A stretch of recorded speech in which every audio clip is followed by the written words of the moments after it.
Estamos aqui para dar voz ao povo, em defesa dos cidadãos, pela dignidade humana. Todos temos deveres, mas também todos temos direitos. Será que existe justiça? Isto é o povo a falar.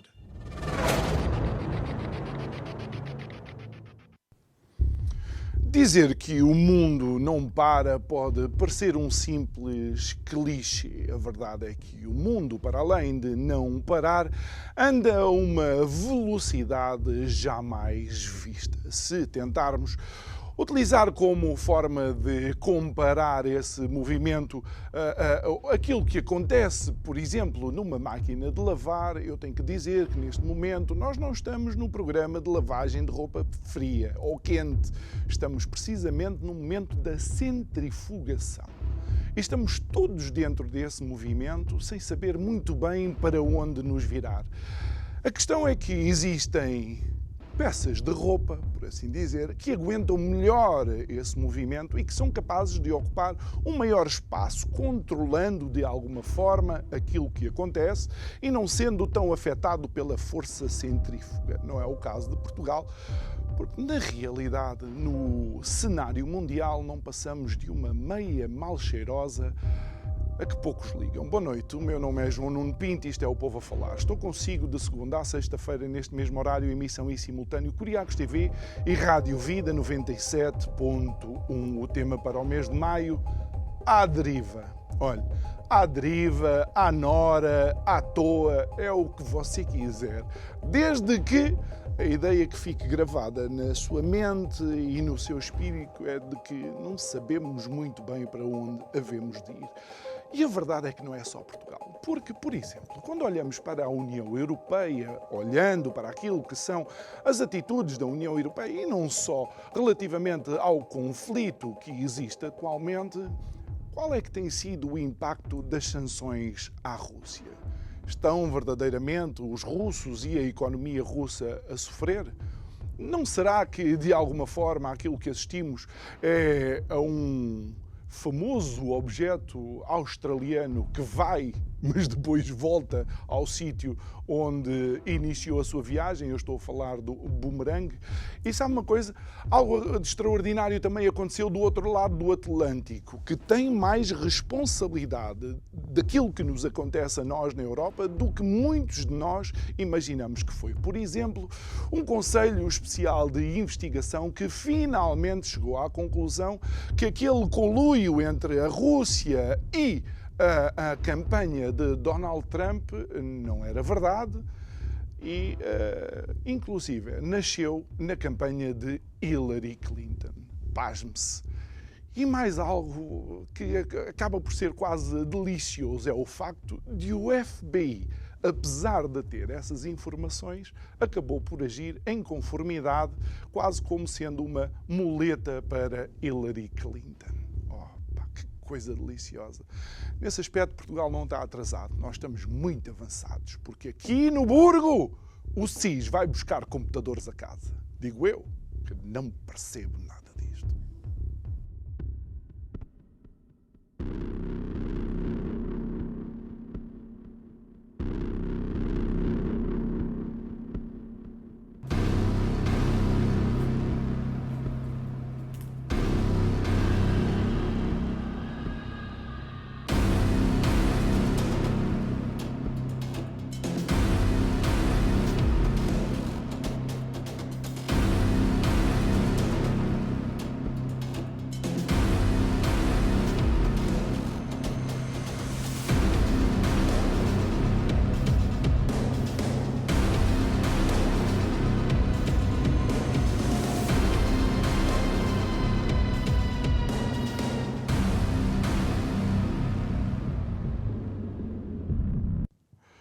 Então, de volta ao nosso programa, Quero relembrar, obviamente, que para além da transmissão aqui em direto na Curiacos TV, também estamos com os ouvintes da Rádio Vida 97.1 FM. Quero agradecer também a todos vocês que são fiéis a ouvir este programa, aos nossos convidados, e também agradecer-vos pelo facto de vez em quando, uma vez por mês, ouvirem eu, o Ricardo e o Paulo Cristo no Vida Desportiva às 19.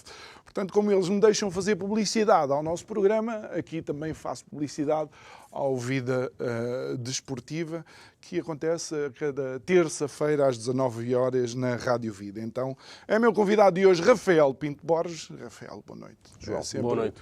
Ótimo estar mais uma vez aqui e sempre contigo.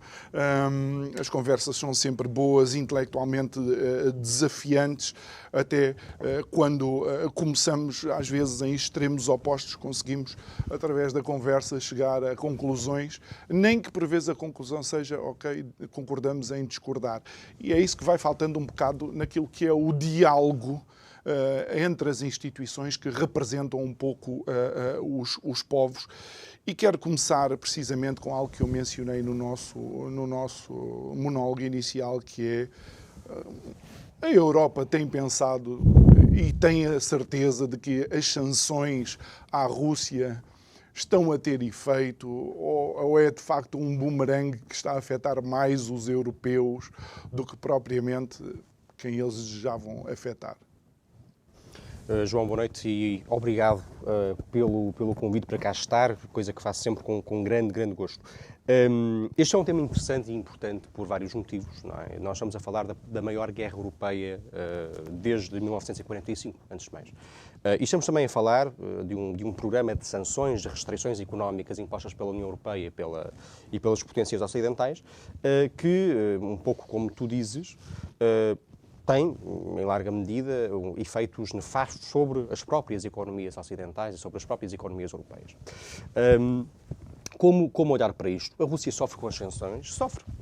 Não há dúvida alguma de que a Rússia é penalizada pelas sanções que os Estados ocidentais lhe têm imposto. Mas esse sofrimento tem realmente sido muito menos penalizador do que de início se imaginaria. Julgo que isso é algo que, aliás, será por esta altura relativamente incontroverso e que toda a gente aceitará. Eu lembro-me, por exemplo, de que no ano passado, por altura do início desta fase mais ativa das hostilidades da crise ucraniana, o presidente dos Estados Unidos, Joe Biden, num momento de tradicional perspicácia, anunciava com grande felicidade o colapso iminente da moeda russa. Como é que ele dizia? Dizia estar a transformar o rublo em rubble, não é? Portanto, em lixo, em destroços. Bom, passou-se entretanto um ano e meio e creio que essas previsões tão otimistas para os Estados Unidos e tão pessimistas para o lado russo se terão confirmado. E efetivamente não confirmaram. O que nós temos observado desde então é a confirmação do que teriam previsto das pessoas que compreendem que a Rússia é uma grande potência, é uma das principais produtoras de matérias-primas do mundo e é, obviamente, um Estado fortíssimo, talvez o Estado com o maior potencial autárcico, isto é, para a total independência económica que há no mundo. E todo o cálculo que se fez do lado das potências ocidentais ignorou esta realidade evidente. A Rússia produz, é uma enorme potência agrícola, é uma enorme potência industrial, a Rússia minera o seu ferro, produz o seu aço, o seu níquel. A Rússia é, em larga medida, exatamente, em termos de energia. E o mais extraordinário de tudo é que as últimas previsões do FMI dão um crescimento de 0,7%. Essa é a parte mais hilariante, não é? Completamente.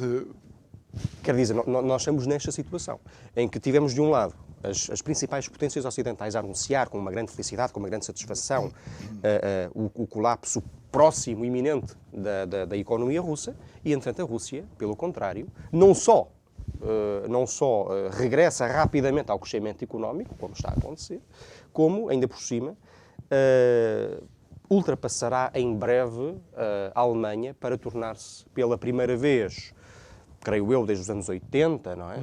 Será isso, a maior economia do continente europeu.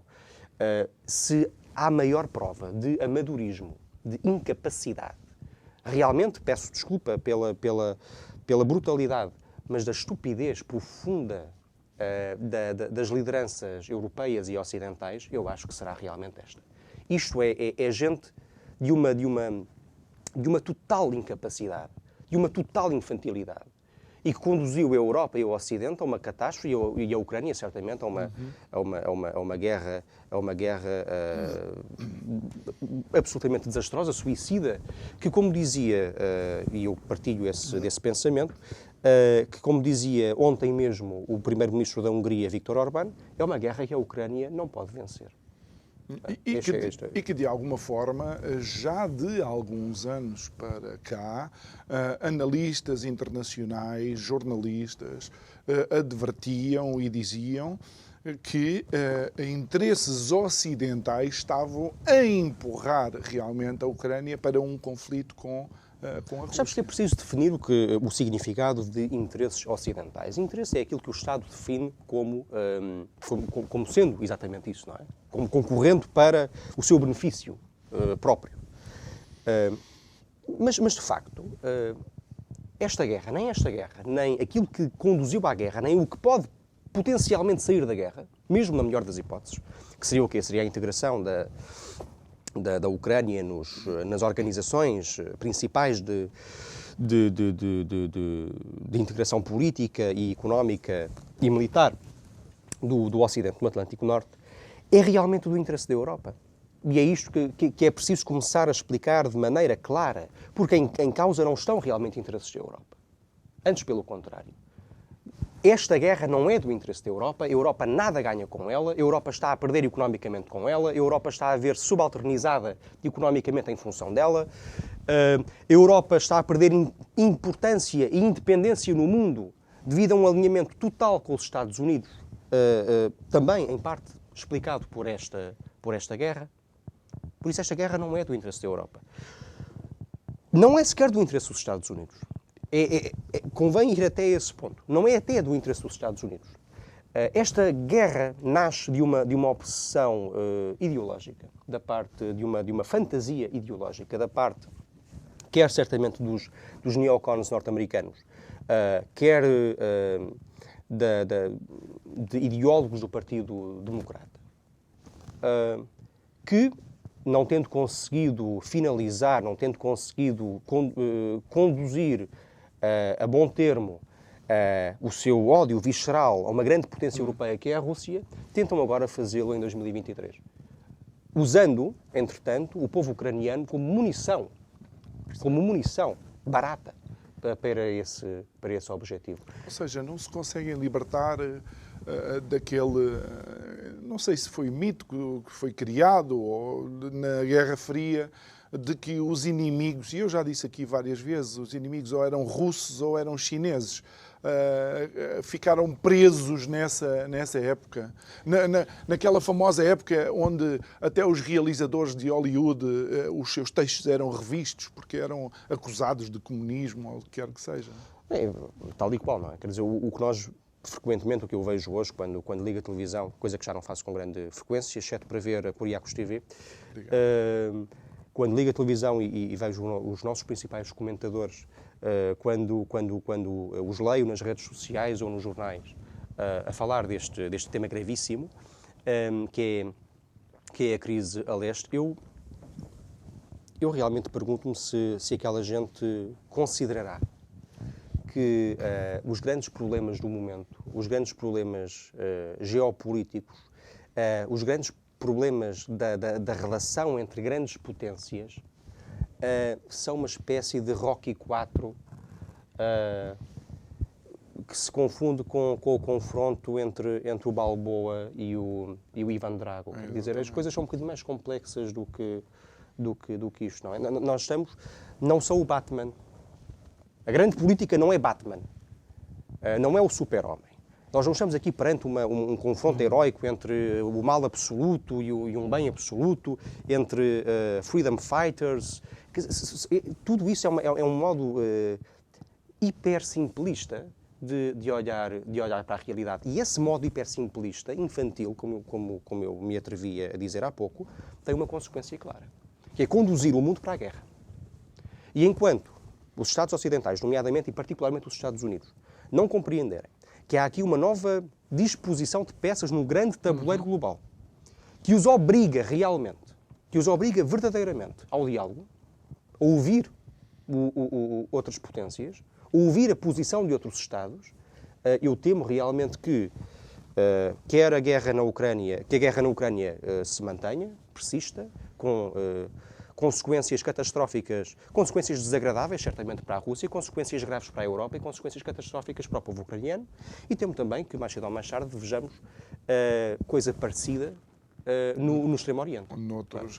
Pois, e nomeadamente em Taiwan. Essa é que é a grande questão, e aproveitava isto, uma vez que ficamos, de facto, com a ideia de que, apesar das sanções, a economia russa respondeu e tomara, imagina-se, cresce quase 1% em contexto de guerra e de sanções, imagina o que poderia crescer num contexto de liberdade económica, mas isto também acaba por nos fazer uma ponte para aquilo que são os BRICS, ou seja, a junção de uma série de países que reafirmam a sua visão multipolar do mundo e que também eles são, obviamente, potências mundiais que querem ser ouvidas e que querem eles próprios ter uma agenda de cooperação com os outros.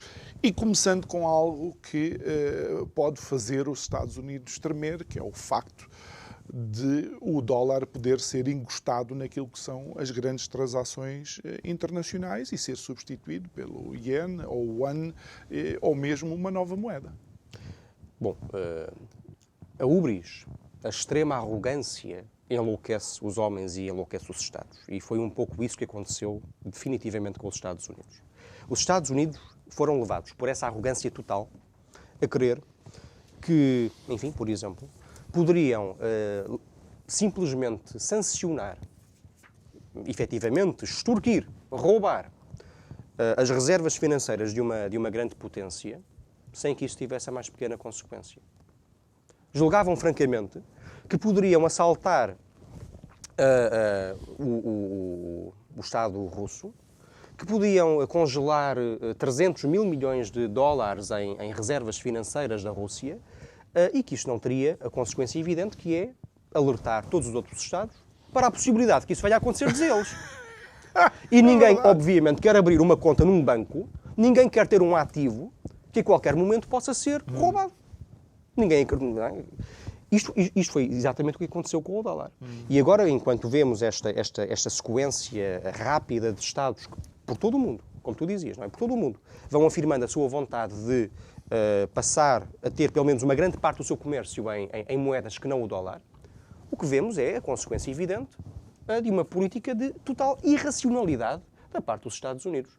Mas eles estão a colher o que semearam. Eis a verdade. Agora, diga-se de passagem, nada disto é propriamente, ou creio eu que não deve ser entendido como ver estas coisas, assumi-las. Não deve ser visto como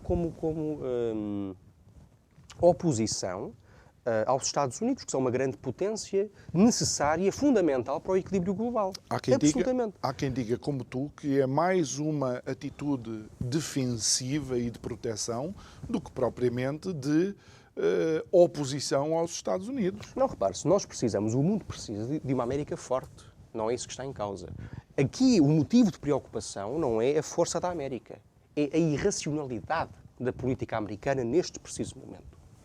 E o que os povos do mundo devem esperar é que a América recupere o Norte, é que a América volte para as mãos de pessoas crescidas, que saia do poder de crianças de 12 anos, que é o que acontece neste exato momento, ou, enfim, ou de 12 anos ou de 120, não é? Como o Presidente dos Estados Unidos,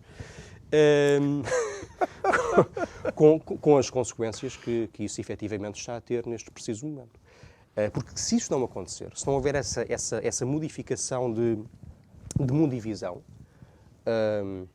eu julgo francamente que uma grande guerra na Ásia entre os Estados Unidos e a China seja inevitável, a prazo, não é? Nos próximos 5, 10 anos. E isso terá, que é a parte importante para nós que somos portugueses, não somos nem chineses, nem americanos, nem russos, nem ucranianos, somos portugueses com o nosso próprio interesse, isso terá consequências económicas catastróficas, cataclísmicas. É que não me parece que os chineses... Nós conheceremos. Não me parece que os chineses optem por uma operação militar especial. Não me parece que seja essa a resposta. Se existir ali algum conflito armado em... Talvez não. Agora, uma coisa nós compreendemos perfeitamente, não é? A China é hoje, lá está, esta é uma realidade que a América não gosta de reconhecer, mas as coisas são como são e são o que são. A China é hoje a principal economia global. A China é um parceiro fundamental da Europa em todas as esferas. Taiwan, a Formosa, prefiro dizer Formosa porque, enfim, é o nome português e logo o nome correto. A Formosa é a produtora de 90% dos microprocessadores, não é? Que são o alimento, que são a seiva da economia global, que é uma economia digitalizada, a caminho da automação. Se isso desaparecer subitamente, não é? Se por um motivo de guerra nós subitamente nos virmos privados do comércio com a China, como aliás nos vimos já privados do comércio com a Rússia, isso dá consequências calamitosas. Pelo que, mais cedo ou mais tarde, os europeus terão de pensar exatamente que rumo querem seguir. Ou passam a ter um discurso de independência, defendendo aquilo que lhes convém, ou seguem acriticamente o presidente dos Estados Unidos nesta cruzada absurda contra todas as potências emergentes. Olha, falando em Taiwan, é importante, e obviamente depois todas as decisões que têm a ver com as fronteiras e os acordos internacionais, depois podem ser discutíveis e podemos eventualmente aqui conversar. Mas era importante, talvez, dizer aos telespectadores e à audiência que Taiwan foi a ilha, ou Formosa, como tu dizes, foi a ilha onde se refugiaram aqueles que perderam a guerra civil chinesa. Foi onde Chiang Kai-shek, que era, digamos, um militar que chefiava uma das fações, acabou por se refugiar. Portanto, aquilo... E desculpa dizer isto, eu digo mal se disser que aquilo são chineses que lá estão. Não, obviamente não dizes, não é? Aliás, eu noto que há alguns partidos em Portugal que, seguindo, enfim, religiosamente toda e qualquer última moda chegada da América, já falam da independência de Taiwan, não é? Da importância de proteger a independência de Taiwan. Qual é a chatice? É que Taiwan não se diz independente, não é? Taiwan não se afirma um Estado independente, pelo que é um pouco bizarro queremos nós impor a Taiwan algo que Taiwan não quer, manifestamente, ou pelo menos não afirma querer ter. Porque as autoridades, o Estado existente na Formosa, o Estado existente na ilha de Taiwan e noutras, não é? Pescadores e as outras ilhas controladas hoje por aquele Estado, chama-se República da China. É a República da China. A República da China é essa que reivindica a posse legítima de todo o território continental chinês. Portanto, são dois Estados chineses, convém lembrá-lo. Há ali uma guerra civil entre duas Chinas, uma China comunista que controla a larga maioria do território e que foi vitoriosa, como tu lembravas, na Guerra Civil, e os restos, os remanescentes da antiga República da China, que hoje controla apenas uma pequena porção do antigo território chinês e mais, diga-se de passagem, porque a República da China, sediada em Taiwan, além de reivindicar o atual território da China, reivindica, por exemplo, a Mongólia como parte do seu território, enfim. Mas o interessante nisto é que isto vem na sequência daquilo que é um desejo profundo dos chineses, por assim dizer, ou de quem ocupa os cargos decisórios na China, porque a estrutura lá de facto é diferente. E isto vem na sequência da entrega de Macau, da entrega de Hong Kong. Portanto, faria todo o sentido lógico para os chineses que aquele território que está povoado por chineses, não é? Descendentes de famílias provavelmente do mainland China, voltasse a estar debaixo da sua administração, nem que fosse, por exemplo, aquela administração especial como há em Hong Kong. É assim, nós temos de ver qual é...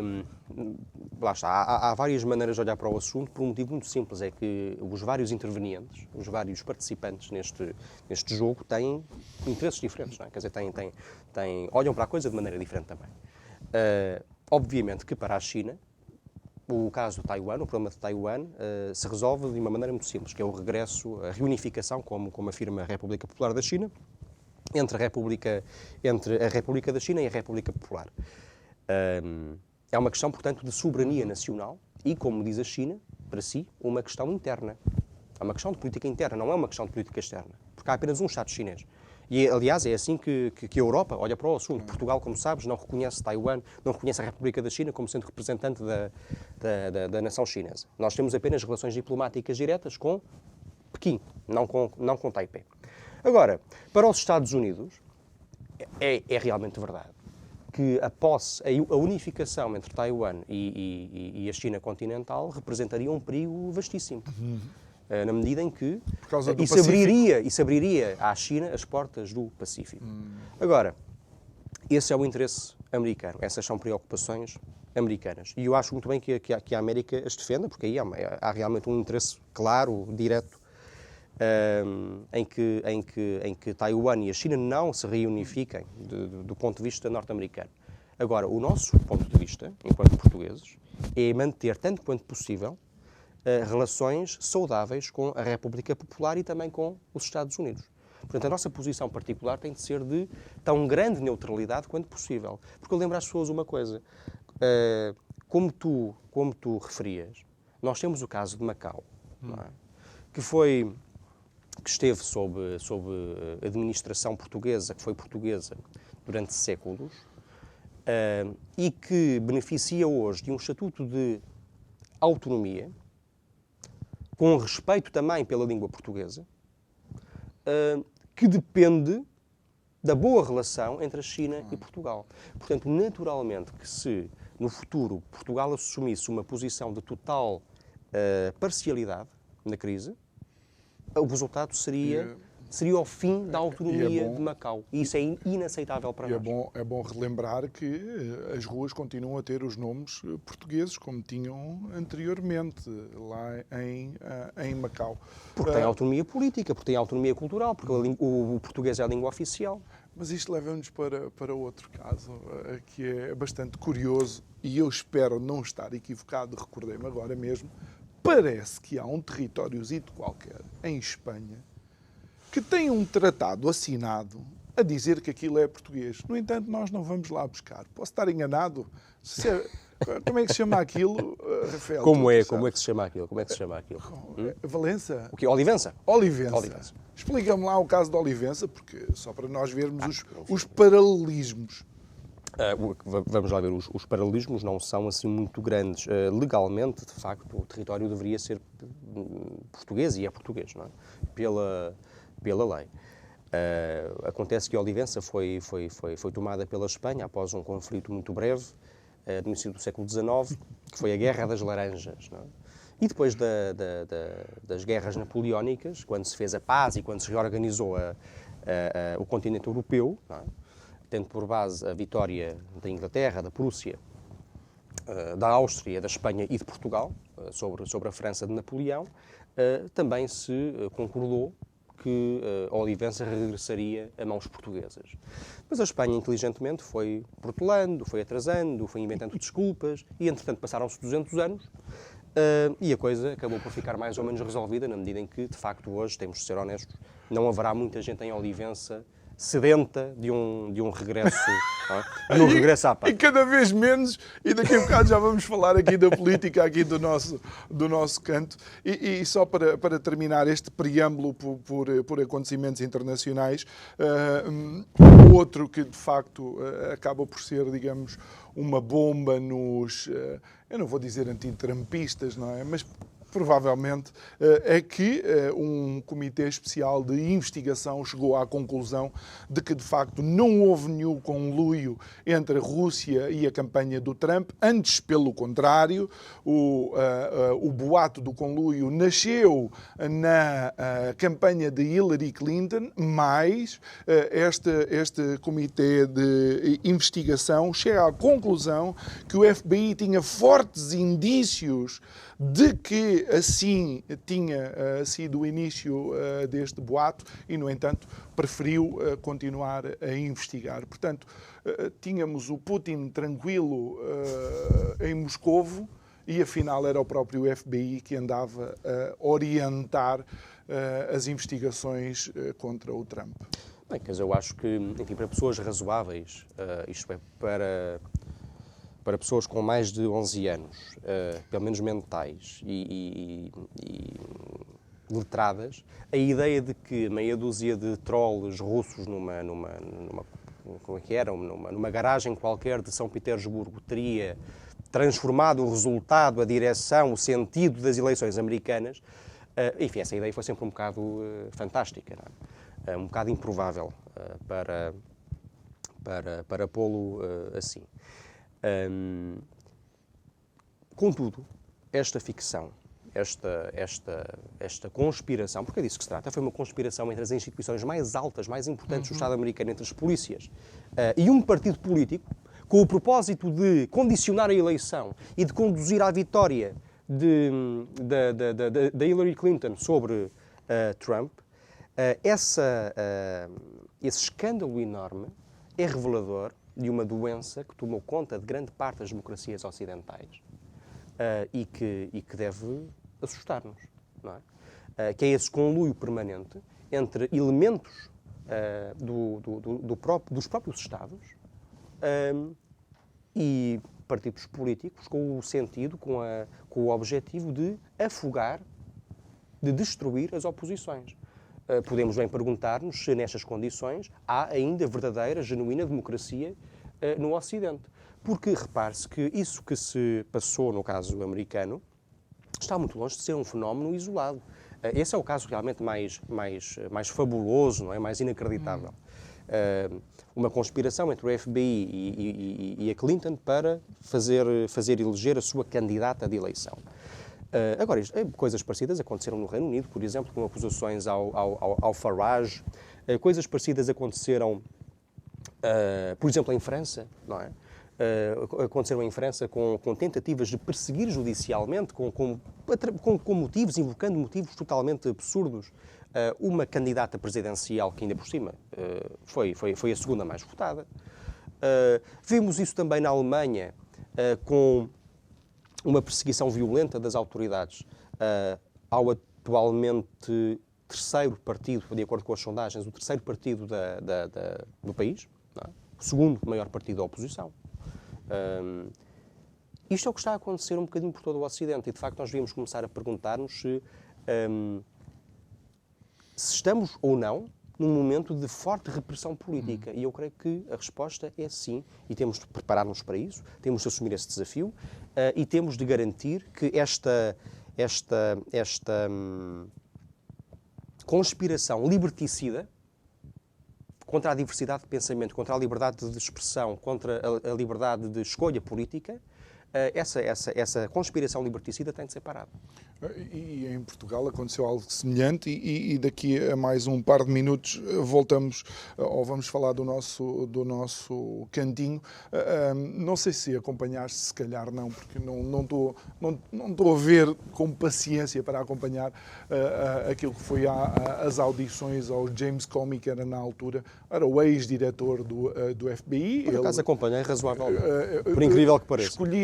Ainda bem, escolhido pelo Barack Obama, e não sei se viste, se sente isto, a mesma arrogância, prepotência, que acaba por cair por terra, sendo que acaba por ficar comprovado que, de facto, era dentro do FBI uma postura diferente para um partido e para o outro. E só para contextualizar, o FBI, no início das campanhas, preparou um briefing contra a ingerência de potências estrangeiras, ou seja, tinha a ver com as redes sociais e tudo isto. Faz esse briefing na campanha da Hillary Clinton, mas não o faz na campanha de Donald Trump. Isto demonstra uma tendência que é realmente, como eu dizia, assustadora e que me lembra um bocadinho, é no fundo uma espécie de bolchevização dos Estados Ocidentais. Como sabes, enfim, era assim na União Soviética, era assim nos Estados Socialistas em geral, e é assim hoje na China. As principais instituições do Estado não existem como braços do Estado, formalmente. O Exército Popular de Libertação na China, por exemplo, é um braço armado não do Estado chinês, não da República Popular da China, mas do Partido Comunista da China. E é assim que funciona.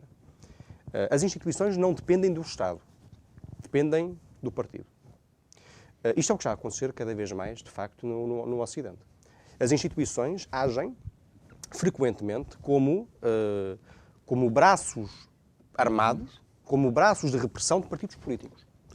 Escuso-me, evidentemente, de referir casos portugueses que possam, de alguma maneira, lembrar. mas vou já eu referir, até porque também reparei, Rafael, que nestes últimos tempos iniciaste uma colaboração com a Ossanda Liber no partido Nova Direita e aproveitando isto, quais são as principais preocupações e qual é a vossa visão daquilo que está a acontecer atualmente em Portugal? É uma pergunta grande, complexa, exigente, ambiciosa. Como responder?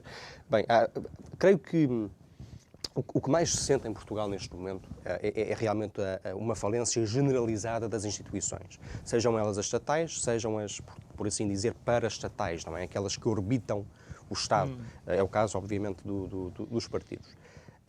Há um cansaço, uma desconfiança, uma exaustão e, francamente, uma desilusão, uma tristeza, não é? Porque as pessoas esperavam mais. O povo português tem o direito de esperar mais, quer das instituições do Estado, quer dos partidos que, entretanto, passaram a manipulá-las, a usá-las para seu próprio benefício, a colonizá-las, a convertê-las, no fundo, de facto, em ferramentas, em esquemas de enriquecimento, de nepotismo, de corrupção, de controlo. Isso é o que está a acontecer em Portugal. E, mais cedo ou mais tarde, era realmente necessário que surgisse um movimento com a vontade, com o desejo de mudar o rumo das coisas. Porque alguém tem de defender a liberdade de expressão dos portugueses, alguém tem de parar esta degeneração constante das instituições democráticas, alguém tem de dizer que os partidos existem como movimentos de serviço do Estado, como movimentos de serviço do bem comum, e não como escadas nem esquemas de enriquecimento pessoal e de perseguição política. Alguém tinha de falar pelo nosso direito ao patriotismo e à história e ao sentido de comunidade, não é? Que desaparece e que é posto em causa sempre que, como cada vez se torna mais frequente no Ocidente, vemos colocado o nosso passado em causa, vemos colocado em causa o nosso património, vemos atacadas as estátuas dos nossos avós, das figuras que são referências coletivas. Precisávamos desse movimento e estamos a criá-lo. E olhando para aquilo que, por exemplo, foi notícia ontem de uma investigação TVI-CNN, é que aparentemente eles só são adversários na comunicação social, porque depois internamente aquilo que se vê é um verdadeiro conluio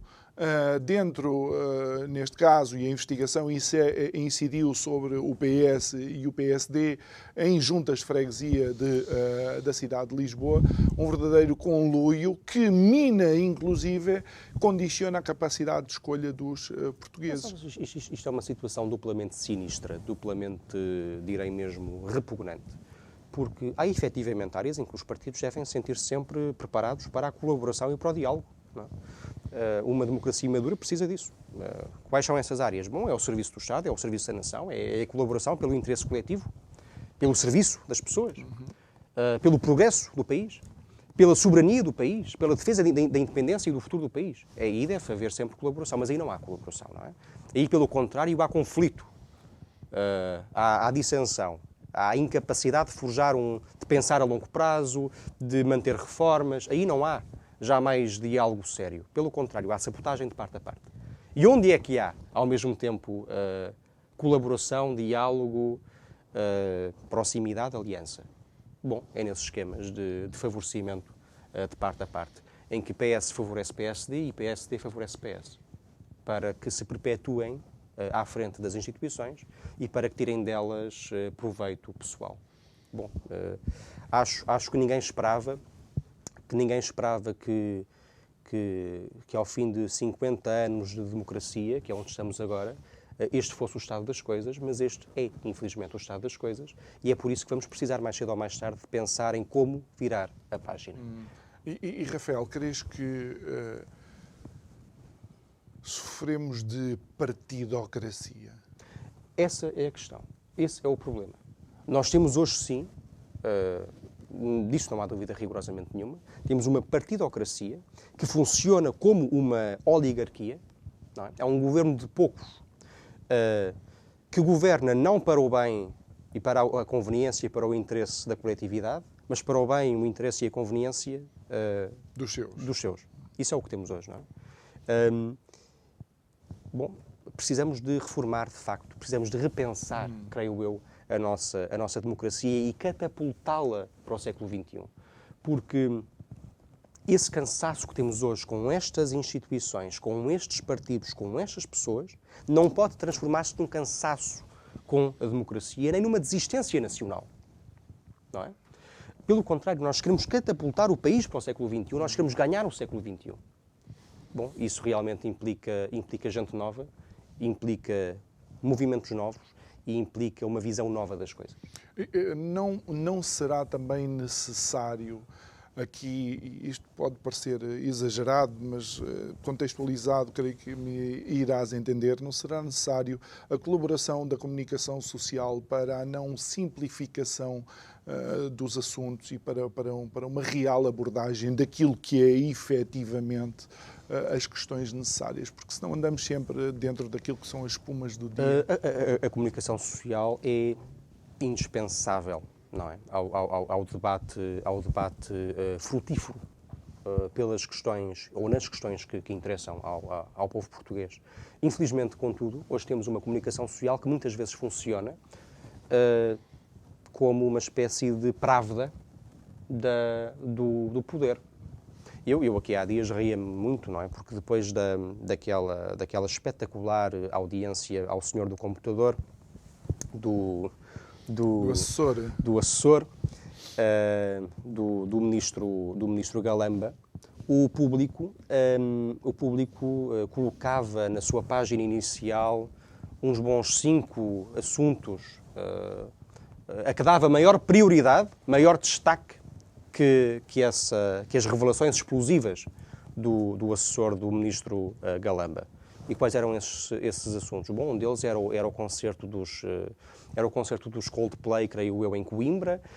Bom, enfim, coisas com este tipo de importância transcendental, não é? Portanto, isto de facto. Bom, se calhar sim, porque não te esqueças que durante a audiência tinhas o primeiro-ministro a cantar e a dançar. Pois, tal e qual, não é? Agora, isto realmente é uma coisa sinistra, porque este tipo de relação entre a comunicação social e o poder é o tipo de coisa que nós imaginaríamos esperar, não é? sei lá, da República Popular da China. É o tipo de coisa que nós esperaríamos, é o tipo de coisa que nós esperaríamos ver do jornal do Partido Comunista da China em relação ao Partido Comunista da China. E é o que temos em Portugal, crescentemente, cada vez mais. Só que com, digamos, o pano e o cenário da democracia. Será que isso é o que é mais perverso? E como é que a nova direita também quer trabalhar para tentar reconquistar a confiança dos inúmeros portugueses que não votam? Sabe, João, eu acho que os portugueses, votantes ou não votantes, têm uma vontade, não é? Têm um desejo, um apetite. E esse apetite é pelo futuro e pela dignidade. Pela soberania. Outra vez. Não é? Para que Portugal possa voltar a ser um país realmente livre e com um projeto próprio, que é o que não temos agora, manifestamente. Portugal deixou de ser um projeto em andamento, deixou de ter perspectivas, as pessoas não sentem isso. Agora, nós vivemos, de facto, tempos de uma rápida transformação. Não é? À deriva em que estamos é também o prólogo de consequências, de uma nova realidade. E acho que as pessoas sentem isso, internacionalmente e internamente também. Não é? É um momento de reconstituição, de reconfiguração, de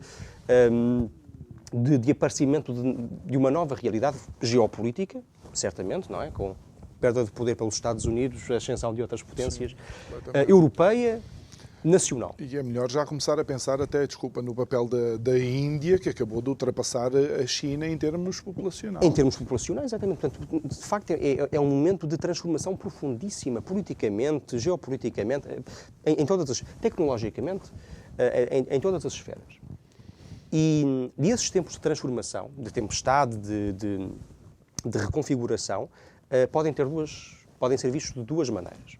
Ou como uma ameaça, ou como uma oportunidade. E eu julgo que nós podemos e devemos olhar para ele como um tempo de oportunidade também. Porque Portugal, enquanto projeto, enquanto nação digna do entusiasmo e da dedicação dos portugueses, como ideia para o futuro, não perdeu validade. Esse é o discurso, tem sido o discurso das últimas décadas e certamente é aquilo que ficamos convencidos quando vemos o que se tem passado por cá. Mas essa não é a verdade. Nós, para começar, temos de facto uma grande porta, uma porta aberta e otimista para o futuro, que é, de facto, é o espaço da Portugalidade. Nós temos ali um mundo, um bloco económico, um bloco político com 300 milhões de pessoas. Portanto, esta ideia de que Portugal é uma coisa pequenina, datada, incapaz de adaptar-se ao futuro, é um absurdo. Isso será o caso de pessoas sem imaginação e que desistiram do país. Nós podíamos ser antigos e não ser velhos. O problema é que somos antigos e estamos velhos. Não, eles são velhos. Eles são velhos. Esta classe política é velha. Não é? Estas lideranças são velhas, estes partidos são velhos, este regime é velho. O país não é velho. O país é antigo e deve orgulhar-se disso porque tem 1000 anos de história. Mas o país tem potencial para caminhar e para conquistar o amanhã. Tem a Portugalidade, tem a diplomacia que durante anos tem o seu papel permitiu... de potência histórica, que tu conheces muito bem, muito particularmente, não é? Porque tu tens ascendência timorense, tu tens angolana também, não é? Portanto, eu próprio nasci em Angola. E sabes muito bem, João, tu sabes isso muito melhor até do que eu, que o nome de Portugal na Ásia, em Timor especificamente, por exemplo, mas na Ásia em geral, ainda significa qualquer coisa. Sim, senhor. Sim, senhor. Por exemplo, ser um Pinto, como eu sou Pinto Borges, sou João Nuno Pinto, significa qualquer coisa quando se vai à Malásia, quando se anda por Malaca, quando abre portas económicas, abre portas comerciais. Até no Japão. Foi a chegada dos portugueses ao Japão que iniciou aquilo que foi subsequentemente a unificação do Japão. Rafael, então, mesmo no último minuto, há motivos para ter esperança, mas temos que trabalhar. temos de trabalhar muito. Mas estamos cá para isso. Muito bem, Rafael Pinto Borges, muito obrigado. É sempre um gosto estar aqui contigo e falar destes temas e outros. Muito obrigado a si que nos acompanhou em mais um Isto é o Povo a Falar. Antes de terminar, quero dizer que amanhã e sexta-feira vamos ter 2 programas especiais. Vamos abordar a inteligência artificial, vamos tentar de alguma forma olhar para o futuro das sociedades com a prevalência e a existência da inteligência artificial. À minha mesa vai estar um otimista e um cético, porque é sempre importante dar espaço às duas opiniões e visões diferentes. A mim resta-me agradecer a sua companhia e dizer que estou de volta amanhã à mesma hora. Boa noite e muito obrigado.